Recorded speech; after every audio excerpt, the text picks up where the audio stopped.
शुद्ध करने की प्रार्थना की गई है।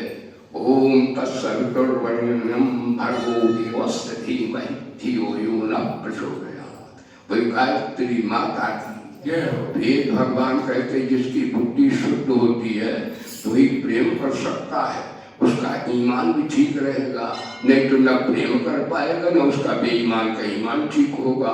बोले वेद भगवान की नास वेदात परम शास्त्रम। लोग कहते सभी धर्म एक ही है, एक ही कैसे है, समझते ही नहीं, अकले नहीं है।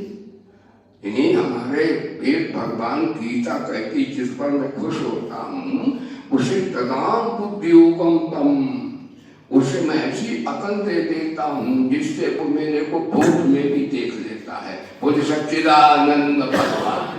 ये गीता की बात है, वेदों की बात है। तो भाई बहनों सत्संग क्या है? ब्रह्म विद्या सत्संग है।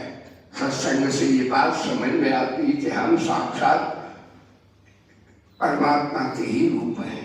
भगवान कहीं को हमें खोजना नहीं है, भगवान हमारे अंदर भी बैठे हैं और बाहर भी भगवान बैठे हैं। भगवान कहते कुछ हुआ नहीं है नहीं, तो इसलिए भगवान का किसी तरह अज्ञान अविद्या की निवृत्ति हो तो भगवान ने 18 इंजेक्शन लगाए। तब अर्जुन बोला कि मेरा मोह माया नष्ट हो गई 18वें अध्याय में।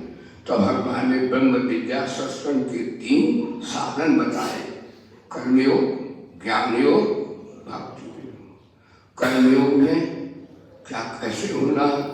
कर्मयोग में न किसी को अपने अधिकार को त्यागना, दूसरे के अधिकार की रक्षा करने से कर्मयोग सिद्ध होता है।